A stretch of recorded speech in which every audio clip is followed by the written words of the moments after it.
passada nós tratamos desse tema com a igreja. Nós temos experimentado mudanças, né? Eu tenho visto isso, tenho ouvido relatos de irmãos e irmãs, e a palavra que o Senhor deu, né, para nós estarmos esse ano ainda aumentando mais a comunhão como corpo de Cristo, em crescimento espiritual para as nossas vidas e principalmente para as nossas famílias. Mateus, o texto, vou passar ele rapidamente para quem não estava aqui, e você que também vai assistir em algum canal de distribuição, Facebook, YouTube, vai aqui a palavra de Deus para a tua vida. Eu quero te abençoar no nome de Jesus, você e a sua família. Mateus 25, a partir do verso 31, quando vier o Filho do Homem na sua majestade, e todos os anjos com ele, então se assentará no trono da sua glória, e todas as nações serão reunidas em sua presença, e ele separará uns dos outros, como o pastor separa dos cabritos as ovelhas, e porá as ovelhas à sua direita, mas os cabritos à sua esquerda.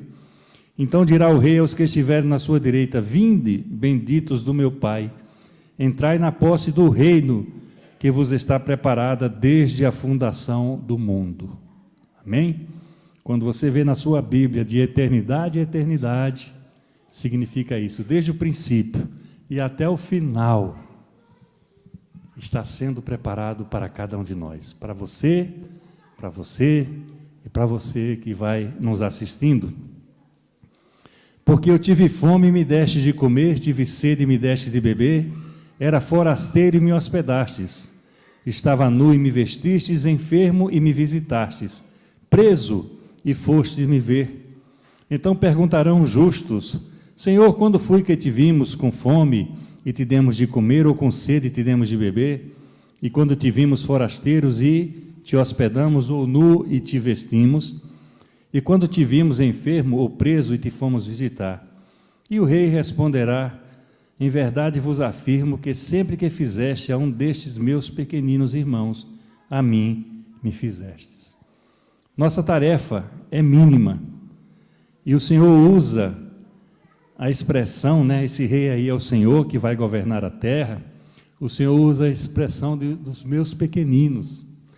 Os nossos pequeninos não são os nossos filhinhos, mas são aquelas pessoas que estão perdidas e necessitam ser encontradas. Elas estão cativas e necessitam ser libertadas. E o Senhor quer usar a nossa vida para isso. O Senhor quer dar uma chance àquelas pessoas através da nossa vida. E por isso nós temos que estar disponíveis e preparados para fazer parte, né, dessa seara, fazer parte, né, de colher os frutos que a obra de Deus vem plantando aqui na terra. Você vai daí de Mateus para a segunda carta de Paulo aos Coríntios. Vamos continuar então no tema de estarmos sempre à disposição de Deus e fazendo o nosso melhor. E compreender por que tem que ser assim. Às vezes a gente não entende, às vezes passa desapercebido da nossa vida aquilo que o Senhor tem disponível para nós. Claro que o mundo do jeito que anda tem às vezes conseguido nos afastar mais do que nos aproximar da presença de Deus nas nossas vidas. Mas nós temos que lutar. Não é de graça. Eu recebi uma notícia triste, né? Porque um grande amigo meu morreu lá no Brasil. A filha me mandou um e-mail comunicando essa perda. E assim, eu tenho meus irmãos também, eu sou o caçula da família, caçula, não sei se Portugal também é caçula, né? Eu sou o jovenzinho da família, hein? Jovem, hein? 60. Então a gente tem que estar preparado para as más notícias, porque essa notícia dói. E não foi diferente com esse amigo meu. E Deus me deu uma oportunidade de ministrar muito na vida dele também. E eu tenho certeza que agora, assim como a filha dele, uma das filhas dele, me mandou um e-mail, e o título do e-mail era Nos Braços do Pai. Glória a Deus nos braços do Pai. Nós temos que estar preparados para levar essa palavra para alguém, às vezes distante de nós, mas às vezes muito próximo de nós. E o Senhor nos revela a cada dia, e essa revelação só vem através da palavra. Pode vir pela internet de alguma maneira, mas há um risco. Pode vir de outra maneira, com doutrinas humanas, tentando superar a doutrina de Deus, que é única, e está registrada na Bíblia Sagrada. Então nós temos que estar preparados. E o Senhor requer de nós muito pouco, porque a parte mais difícil, como já falamos disso tantas vezes, a parte mais difícil já foi feita. Tu me entendes bem? Sim? Sim? Muito bem. Segunda carta aos Coríntios, no capítulo 6. 2 Coríntios 6, por favor, verso 14. Não vos ponhais em jogo desigual com os incrédulos. Essa é a primeira parte da lição. Jugo é fardo, jugo é força. Não nos ponhamos iguais aos incrédulos. A palavra de Deus fala que sem fé é impossível agradar a Deus. Os incrédulos são os que não acreditam em Deus. Então nós não podemos competir com eles. Nós temos que usar aquilo que o Senhor nos deu para poder passar para eles. Não nos ponhamos, diz a palavra, porquanto que sociedade pode haver entre a justiça e a iniquidade? Justiça é muito fácil, todo mundo sabe o que é. Iniquidade. Iniquidade é coisa ruim. É coisa ruim. O que é que pode ter entre a justiça e a iniquidade? Ou que comunhão das luzes com as trevas? É impossível. Não há comunhão. A palavra de Deus nos ensina, mastiga isso para nós entendermos mais facilmente. Verso 15, que harmonia entre Cristo e o maligno, ele já leva para o patamar do nosso dia a dia. E tem igrejas ou denominações, e não estamos aqui apontando o dedo para ninguém, porque somos imperfeitos como seres humanos, mas que não tem falado do diabo, como se ele não existisse. Não tem falado do inferno, como se ele não existisse. Tem poupado os seus membros, os irmãos e as irmãs em Cristo, achando que não vai ter nenhum problema, que basta crer, que basta ter uma fé, que basta ter uma denominação. A palavra de Deus fala que o Senhor não gosta de sacrifícios, Ele gosta de obediência. Por isso que há esse contraste aqui, justiça e iniquidade, luz, trevas, Cristo e o maligno. Tem que ficar bem clarificado na nossa vida, e continua, ou que união do crente com o incrédulo. Às vezes as pessoas vão para a igreja, e nem todas têm o mesmo credo, a mesma fé, o mesmo crer. A Bíblia diz que o homem incrédulo é santificado no convívio com a esposa que crê, e fala o contrário também, que a esposa incrédula, ela é santificada no marido que crê. Mas não pode haver isso se não há um mínimo de esforço entre eles para que possa prosperar. E quando nós começamos a regatear, nós começamos a tentar negociar a nossa vida, o nosso passado, as nossas práticas, às vezes até os nossos pecados, para continuarmos bonitos na fotografia, né? Para sermos aceitos em todos os ambientes que nós estamos, aí é que começa o princípio da nossa dificuldade na caminhada com Deus. E aí pode ser que se rompa um elo que já existe. Nós louvamos agora há pouco, o véu que separava já não separa mais. Esse véu se rasgou quando Jesus morreu. A Bíblia fala que o véu desceu de cima até embaixo. Aquilo que impedia o acesso direto do povo com o Senhor já deixou de existir. Então, por que às vezes nós insistimos em buscar atalhos, acessos inadequados, fórmulas mágicas ou qualquer outra coisa dessa natureza na nossa vida, quando é tão fácil seguir as coisas de Deus? E o interessante na palavra de Deus é que tudo aquilo que Ele requer das nossas vidas é para o nosso próprio bem. Ele não pede nada que nos venha fazer mal, que nos tire o que nós já conquistamos. Por isso que às vezes as pessoas não conseguem entender por que tanta enfermidade, por que tanta decepção, por que tanta frustração. É porque se rompe esse elo momentaneamente. E até estava falando com uma irmã que também está tendo um momento difícil na sua família, que às vezes Deus permite mesmo que aconteçam coisas difíceis no nosso dia a dia, para que haja uma mudança, uma transformação. Mas como falei desse meu amigo, precisava ele morrer para que houvesse uma transformação? Nós não sabemos dos planos de Deus para as nossas vidas. Nós sabemos que os planos de Deus são bons. Isso nós sabemos, porque a palavra diz que são bons. Nós temos que ter o conforto do Senhor, através do Espírito Santo, porque agora é Ele que está aqui, no nosso meio, cuidando da nossa vida. Verso 16 fala, que ligação entre o santuário de Deus e os ídolos? Que ligação pode haver? Porque nós somos santuários de Deus, do Deus vivente, como Ele mesmo diz, habitarei e andarei entre eles, serei o seu Deus e eles serão o meu povo.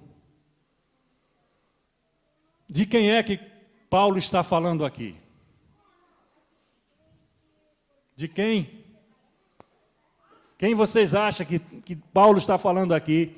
Habitarei e andarei entre eles, serei o seu Deus e eles serão meu povo. De nós. Está falando da gente. Agora ele não pode concordar, porque Deus é justiça. Ele não pode concordar com essas práticas, essas diferenças, esses abismos que separam a nossa caminhada com Ele. Ele perdoa, claro que Ele perdoa.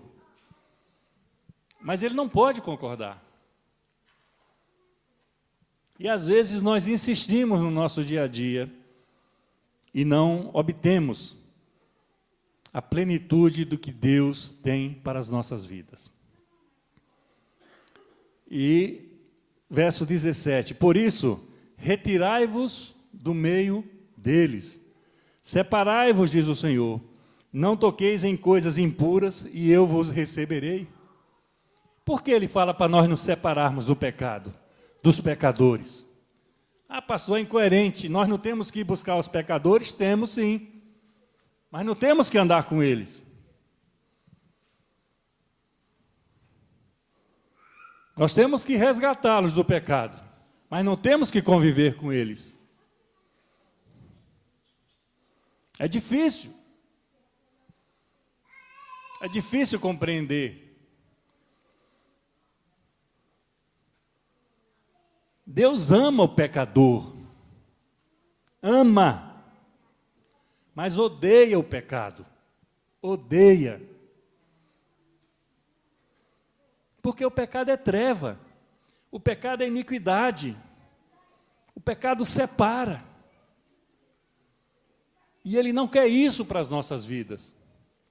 Ele quer o contrário. Ele quer o melhor. Ele quer o melhor até para o corpo físico, que lá na frente vai virar pó, de alguma maneira. Ele quer o melhor para a nossa parte espiritual, que é uma melhor comunhão com Deus, para termos um melhor acesso à eternidade.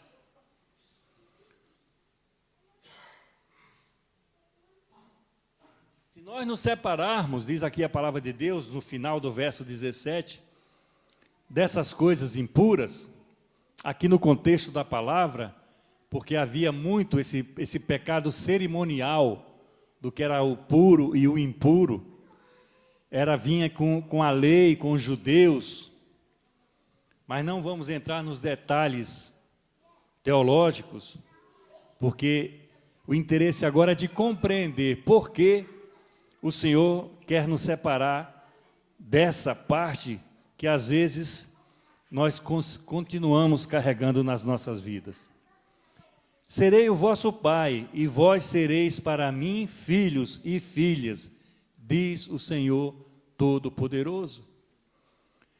Para sermos os filhos e as filhas do Senhor, como Ele declara aqui na palavra, nós temos que ser irmão de Jesus Cristo. E irmão de Jesus Cristo, nós vimos na ceia na semana passada, é concordar com a morte dele e depois com a ressurreição para a salvação das nossas vidas, regeneração dos nossos pecados. Porque é uma promessa e uma garantia da palavra de Deus que nossos pecados foram perdoados, foram pagos na cruz do Calvário. E finalizo essa parte no primeiro verso do capítulo 7.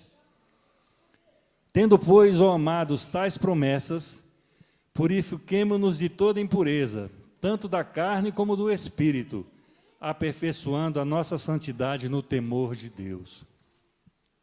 Então nós temos que mudar alguma coisa da nossa natureza. E a nossa natureza carrega esses elementos mesmo. Às vezes nós não conseguimos nos separar de coisas antigas da nossa vida, mas o Senhor nos dá as armas para conquistarmos e melhorarmos o dia a dia com Ele. Aqui fala temor. Esse temor do Senhor não é ter medo de Deus, porque Deus é amor, então nós não podemos ter medo de Deus. Deus nos ama e deve se entristecer muito quando nós pecamos. E nós pecamos. Não é o estado natural do pecado, mas nós pecamos, porque nós somos falhos. Mas Ele quer que nós, nos separando de parte disso que não está bem trazido, bem traduzido, bem mastigado na palavra de Deus, para que nós nos aperfeiçoemos. E isso nós não vamos conseguir no estalar de dedos. Por isso que muitas pessoas se desviam do caminho do Senhor, muitas pessoas correm uma pouca corrida com Deus e rapidamente saem dos caminhos do Senhor. Lembremos-nos daquela parábola sobre as sementes. 4 situações diferentes e só uma prospera com Deus. E a mesma semente. E essa semente somos nós. Então a palavra nos ensina, por várias razões do nosso dia a dia, do presente e do passado, porque a semente não germina. Se ela é lançada no solo, é para frutificar. Porque isso não acontece na nossa vida, a palavra nos ensina. E das 4 sementes desta parábola de Jesus Cristo, só uma delas dá fruto. E glória a Deus, porque eu quero crer que todos nós somos parte dessa semente. É a esperança, por fé, de que nós estaremos face a face com o Senhor.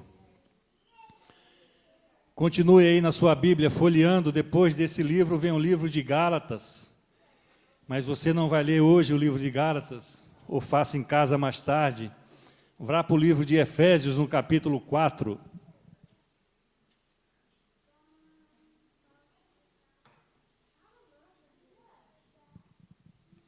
Efésios 4, amém? Acharam?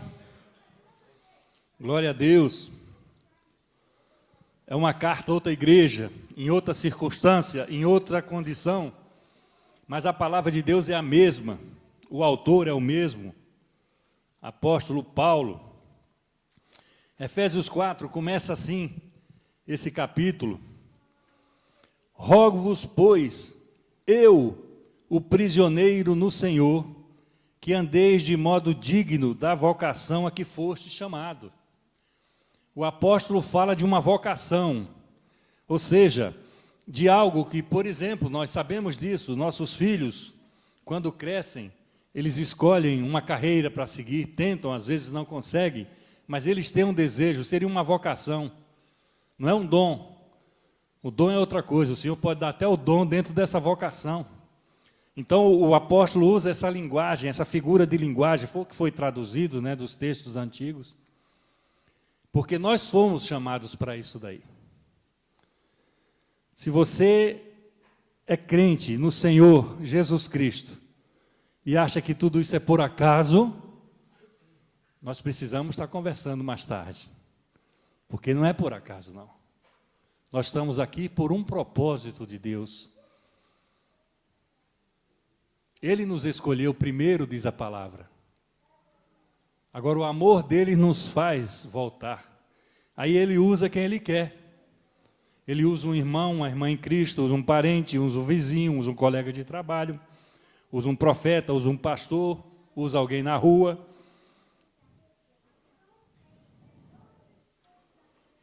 Até a mula, né? Falou. Ele usa como ele quiser o poder dele. Mas Paulo, para ele poder dar a lição, ele fala que ele é um prisioneiro. E por que ele é um prisioneiro? Porque ele se deixou, depois de toda a história dele, nós conhecemos, ele perseguia a igreja, participou e consentiu de morte de pessoas ligadas a Cristo, prendia, batia, agredia, ele tinha uma vida pregressa que não era das melhores. Mas um dia o Senhor o chama. E na história dele, outro dia nós veremos aqui, teve vários episódios duríssimos na caminhada dele com Cristo. Por isso que ele se acha um prisioneiro.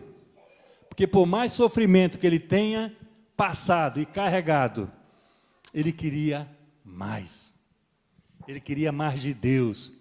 Ele queria fazer a diferença naquela cidade, naquela nação, naquela sinagoga, onde ele estava. Ele abria a boca, independente de. Porque ele era um prisioneiro do amor de Deus. O amor que Deus teve com ele um dia separando para levar a palavra aos gentios, ou seja, a nós, que não éramos judeus. Logo ele, um judeuzão, estudante, habilitado pela alta sociedade intelectual da época em que o Império Romano dominava ali em Israel, a Palestina, toda aquela região. E verso 2, com toda a humildade e mansidão, com longanimidade, suportando-vos uns aos outros em amor. Eita, pastor, coisa boa. Suportando-vos. Precisa traduzir? Precisa? Suportando-vos uns aos outros com amor. Que amor é esse, pastor? Não é o teu.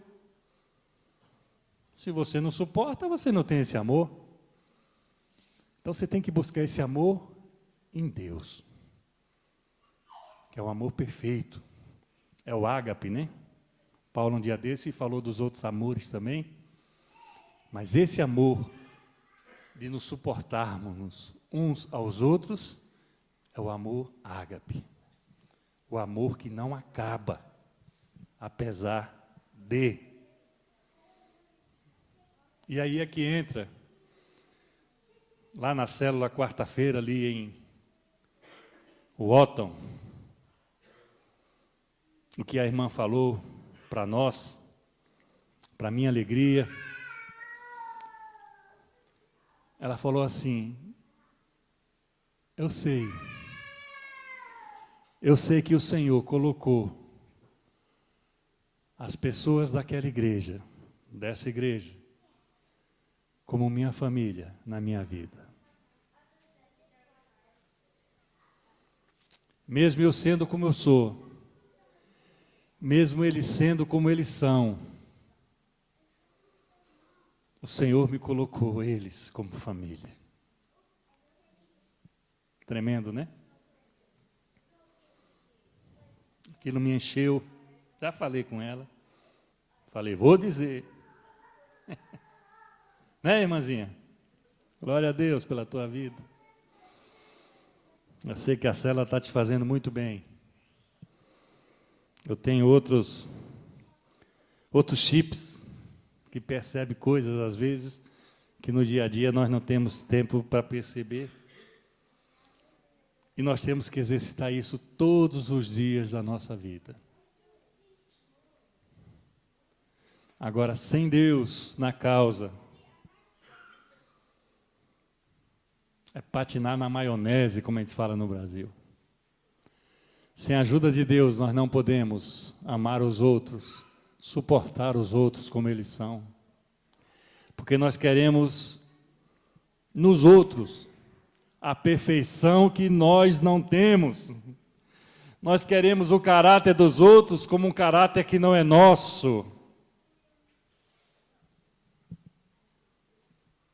Por isso que, às vezes, nós não conseguimos suportar.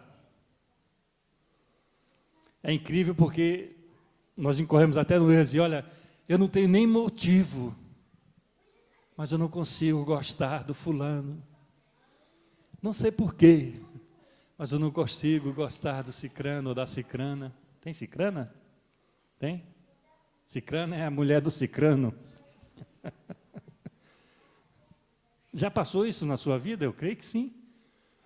Ou só eu aqui fiz coisas erradas?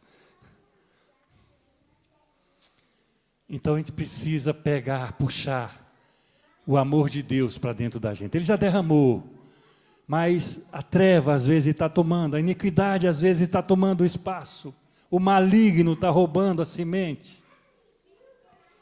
E esse amor não penetra, e o nosso coração é de carne, é de sangue, mas também tem pedras.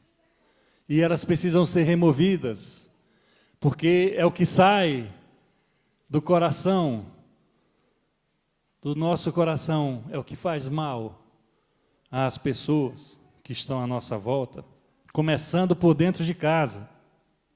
É bom que se diga, começando por dentro de casa, é bom que se repita. Esforçando-vos, verso 3, diligentemente, por preservar a unidade do Espírito no vínculo da paz.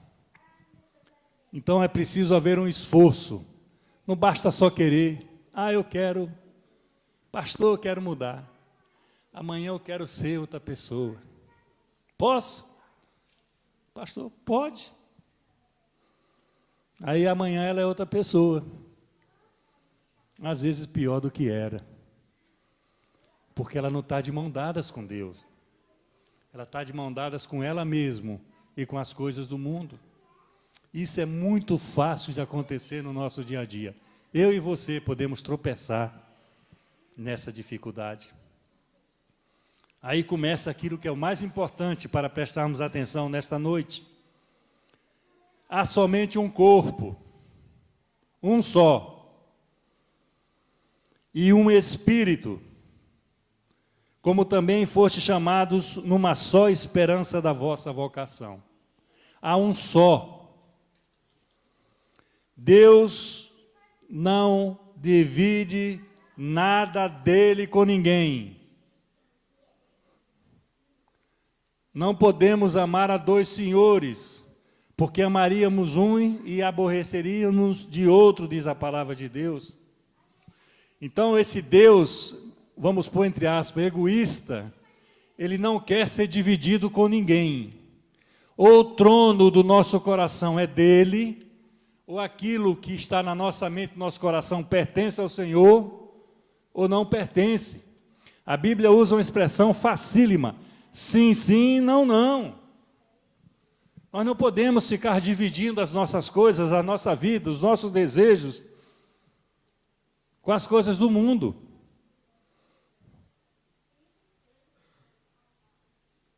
Porque é um só.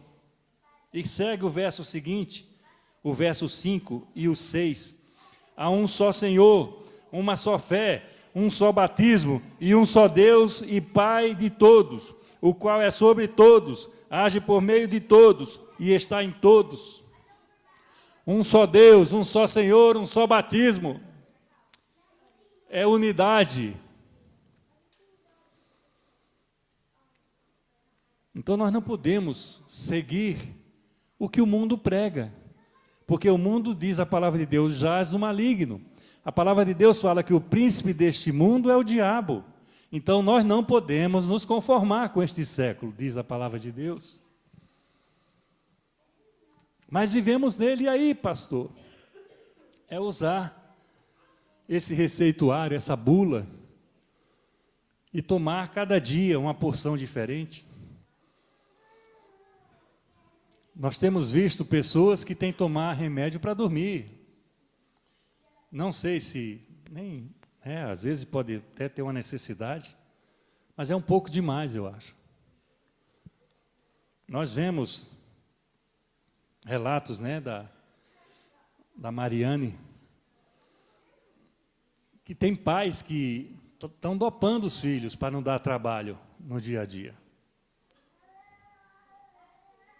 De uma forma ou de outra. Jovens, adolescentes como vocês aí, estão dando remédio para vocês ficarem bem comportados. O pastor poder não gritar com vocês, desliga o celular.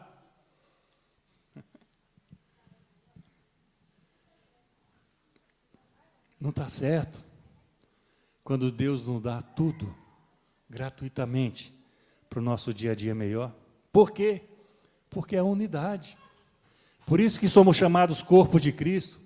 Por isso que somos, como a irmã falou, vocês são a minha família. Eu sei que Deus colocou vocês na minha vida. Do jeito que eu sou, vocês me aceitaram, e eu vou aceitar vocês do jeito que vocês são. Nós temos que ter essa consciência. Nós somos falíveis, mas nós podemos mudar, fazer um pouquinho mais. Dar água ao quem tem sede, comida a quem tem fome, a roupa para quem está com frio, visitar o enfermo, o preso. Nós podemos fazer isso, isso não nos dará trabalho.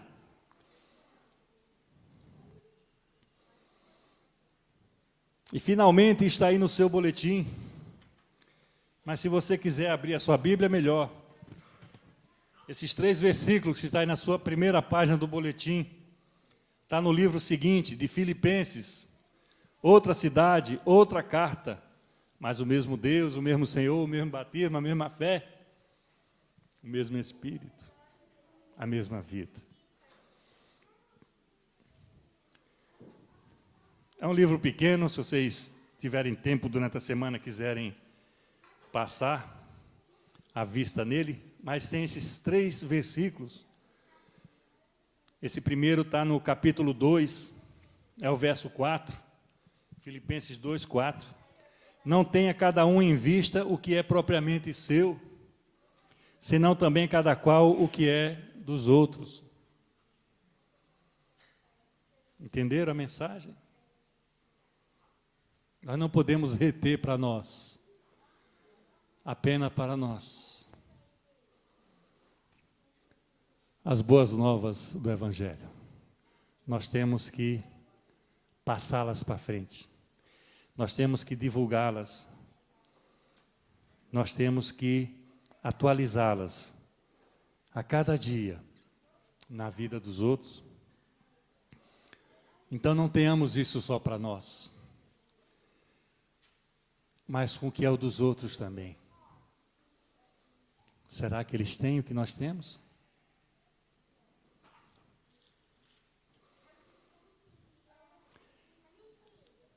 Ainda no capítulo 2, mas no verso 21, diz a palavra de Deus: pois todos eles buscam o que é o seu próprio, e não o que é de Cristo Jesus. Nós temos pedido muito a Deus. O meu pai, avô do Tiago, meu filho, eu tenho um filho chamado Tiago também, com aquele sotaque meio de estrangeiro que ele falava, ele chamava meu filho de Pidom. Pidom é pidão. Não sei se em Portugal é assim, pidão é quem pede muito. E o meu filho, quando era pequeno, chegava perto do meu pai e já pedia dinheiro. Aí meu pai chamava ele Pidom. Era porque não falava português bem. Mas nós pedimos muito a Deus. E por mais que seja muito, eu quero dizer para você, Ele se agrada demais que nós peçamos. Se agrada demais. Deus tem uma alegria muito grande quando a gente pede a Ele. Pode pedir uma cobertura de 3 andares, um carro último tipo conversível. Pode pedir o que você quiser. Ele vai dar o que Ele achar que é melhor para nós. Ele não se importa que nós peçamos. Agora, o que entristece o Senhor é que nós, às vezes, não somos gratos a Ele. Não vou falar nem da salvação que já foi dada às nossas vidas. Mas, às vezes, não agradecemos o alimento de cada dia, o relacionamento familiar, o trabalho que nós temos, a saúde física, a igreja, os irmãos e as irmãs que o Senhor colocou ao teu lado. Pois todos eles buscam o que é o seu próprio e não o que é de Jesus, diz a palavra de Deus. E finalizo, meu querido e minha querida, e você que está assistindo, no capítulo 3, o verso 16 de Filipenses, diz assim: todavia andemos de acordo com o que já alcançamos. Todavia andemos de acordo com o que já alcançamos. O que é que nós alcançamos em 2016? O que nós podemos alcançar em 2017?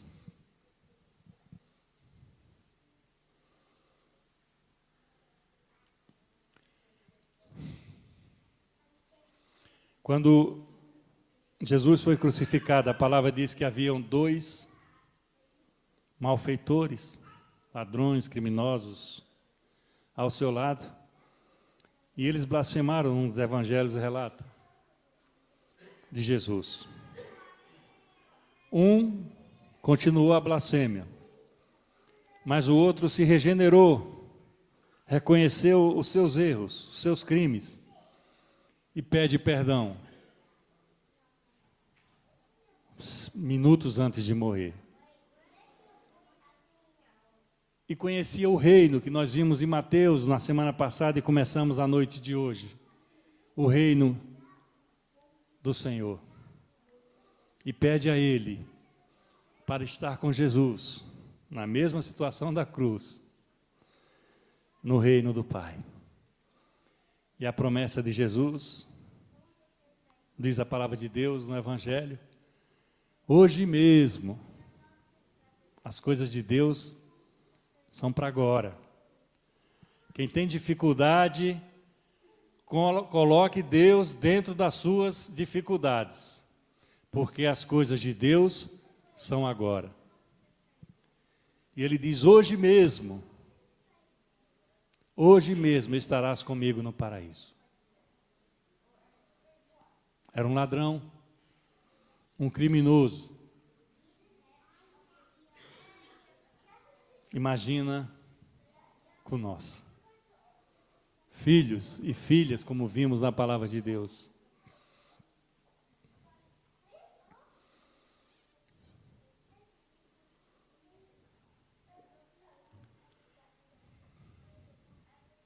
Não é o fim, quero repetir, minhas 2 amadas e chorosas agora, né, por causa do papai que se foi.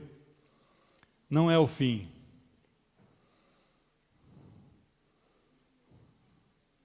Nós vamos experimentar o melhor que o Senhor tem para as nossas vidas também aqui na terra. Nós vamos experimentar, se nós facilitarmos o agir de Deus nas nossas vidas. Ele quer te dar. Às vezes a gente pede, e pede, e pede.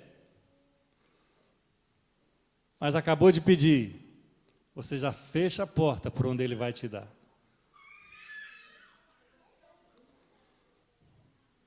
O dia é hoje. O dia é hoje. O Senhor está de braços abertos para as nossas vidas. E Ele quer fazer de cada um de nós um instrumento para levar esse amor ágape dele a tantas vidas que estão se perdendo mundo afora. Dentro da nossa casa, às vezes, nossa vizinhança, nosso local de trabalho, nas escolas, os jovens ali são estudantes firmes. Ele quer nos capacitar para isso. E isso Ele só pode fazer quando eu e você tomarmos a decisão de retribuir aquilo que nos foi dado, a preço de sangue, para que, como aquele malfeitor crucificado com Jesus, outras pessoas possam ser alcançadas antes de passar provas de toda a natureza nas suas vidas. O Senhor quer fazer de mim e de você um melhor cristão do que nós já somos. Mas isso não depende dele, isso depende de nós. O Senhor quer que você pertença ao exército que vai levar a mensagem da salvação a vidas onde você estiver. Mas você tem que se alistar. Nós temos que fazer a nossa parte. E se tem alguém aqui ainda, entre os jovens, os adolescentes, entre os visitantes, se tem alguém ainda aqui que tem dúvida em relação a essa caminhada, nós vamos estar agora encerrando a palavra, mas vamos estar iniciando um louvor. E eu vou estar aqui na frente e gostaria que, se há algum medo, alguma resistência, se você não aceitou ainda o Senhor Jesus Cristo como Senhor e Salvador da sua vida, se você ainda tem dificuldade, enquanto a equipe de louvor estará louvando, eu quero receber você aqui na frente. E vamos nos abraçar e vamos louvar junto ao Senhor e vamos orar pela sua vida, para que a transformação possa ser completa.